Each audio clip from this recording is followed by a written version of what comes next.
از طرف مجموعه حقوقی وکیلنیک سلام عرض می‌کنم. مجموعه وکیلنیک از یک تیم حقوقی متشکل از وکلا و مشاوران حقوقی مجرب تشکیل شده تا شما بتونید با خیالی آسوده نیازهای حقوقی و قضایی خودتون رو با کمک اونها برآورده کنید. سایت ما به آدرس wakilnik.com همیشه در دسترس شماست. اپلیکیشن وکیلنیک هم در بازار و هم در مایکت قابل دانلوده. اینجا میخوایم به موضوع نحوه تغییر نام به صورت آنلاین بپردازیم. فایده دونستن این موضوع اینه که موجب میشه تا شما بتونید بدون نیاز به مراجعه حضوری و بدون محدودیت زمانی در هر ساعت از شبانه روز برای ثبت چنین درخواستی اقدام کنید. در این آموزش به نحوه ورود به سامانه ثبت احوال و طی مراحل درخواست خواهیم پرداخت. در پایان نیز نگاهی میندازیم به نحوه پیگیری و اطلاع رسانی و اطلاع از نتیجه درخواست‌های ثبت شده. فایده استفاده از این آموزش اینه که به شیوه گام به گام بوده و طوری طراحی شده تا کسانی که آشنایی چندانی با این سامانه ندارن به راحتی بتونن 0 تا 100 این پروسه رو با موفقیت و انجام برسونن. در پایان نیز روش اخذ مشاوره حقوقی برای سوالات و مشکلات شما در مسیر استفاده از سامانه درخواست تغییر نام ارائه شده. در این آموزش به نحوه درخواست اینترنتی تغییر نام می‌پردازیم. صلاحیت بررسی و رسیدگی به درخواست تغییر نام در کشور ما با 2 مرجع اداری و قضایی مختلف است. در برخی از موارد قانون اداره ثبت احوال رو متولی امر تغییر نام قرار داده و در برخی دیگر از موارد دادگاه عمومی حقوقی به این درخواست رسیدگی خواهد کرد. برای آگاهی از این موضوع که این درخواست در چه مواقعی در صلاحیت اداره ثبت و در چه مواقعی در اختیار دادگاه است، به مقاله آموزشی تغییر نام در سایت وکیلنیک مراجعه کنید. برای ثبت درخواست نیاز هست تا ابتدا وارد سایت وکیلنیک بشید.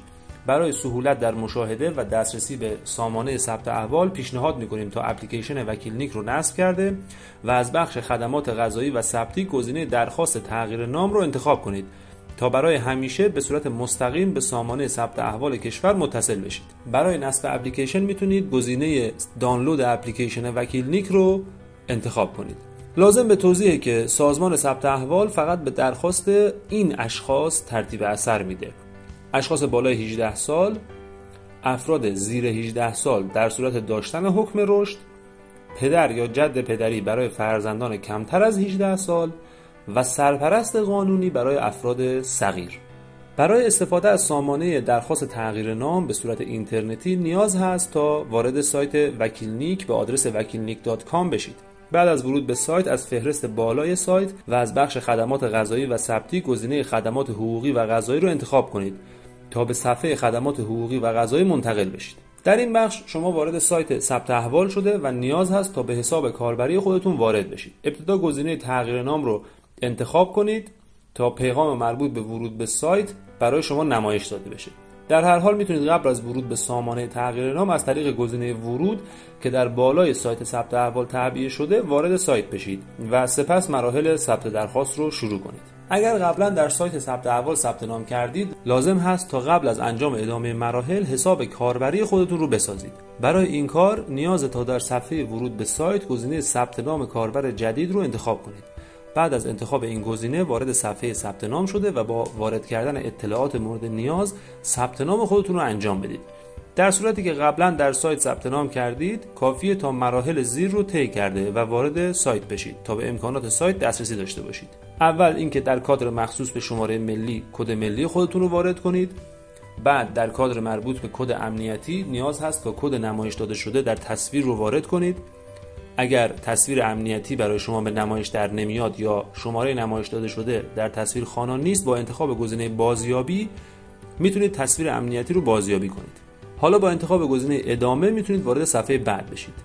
همچنین در صورتی که قبلا در سامانه دولت من ثبت نام کردید، میتونید از حساب کاربری خود در اون سامانه برای ورود به سایت ثبت احوال استفاده کنید. در این مرحله نیاز هست تا رمز یک بار مصرفی که به تلفن همراه شما پیامک شده رو در بخش مربوط به رمز یک بار مصرف وارد کنید. در صورتی که پیامکی دریافت نکردید، میتونید با انتخاب گزینه ارسال پیامک حاوی رمز یک بار مصرف رو دریافت کنید. موارد مربوط به کد امنیتی رو مطابق اون چیزی که قبلا در این آموزش گفتیم انجام بدید و در پایان گزینه ادامه رو انتخاب کنید. مراحل ثبت درخواست تغییر نام همکنون آغاز شده. در این صفحه نیاز هست تا اطلاعات هویتی نمایش داده شده در ردیف بالا رو بررسی کنید. در صورتی که اطلاعات فوق با اطلاعات واقعی شما مغایرت داره، از ثبت درخواست خودداری کنید و ابتدا اطلاعات حساب کاربری خودتون رو ویرایش کنید. در کادر میانی لازم هست تا سمت شخص درخواست دهنده رو انتخاب کنید. ما در این آموزش فرضی رو مطرح می‌کنیم که شما برای نام شخصی خودتون تقاضای تغییر نام دارید، نه به عنوان وکیل یا قیم شخص دیگه. در 2 کادر پایین صفحه ابتدا علت تغییر نام رو انتخاب کنید و سپس نام انتخابی خود رو در کادر مربوط به واژه انتخابی بنویسید. پس از انجام مراحل فوق گزینه ادامه رو انتخاب کنید. بعد از انتخاب گزینه ادامه در مرحله قبل، بخش پایانی ثبت درخواست در انتهای صفحه برای شما نمایش داده میشه. در این مرحله نیاز هست مربع خالی مربوط به تعهدنامه تغییر نام رو پر کنید. با کلیک بر روی مربع مربوطه تیک آبی اون نمایان شده و شما ملتزم به تعهدنامه مندرج در این بخش از ثبت نام خواهید بود. بعد از انجام مراحل فوق گزینه ثبت رو انتخاب کنید.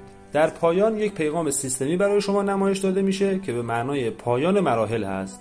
در این پیغام یک کد رهگیری نمایش داده شده که این کد رهگیری رو ذخیره کنید و نزد خودتون نگه دارید.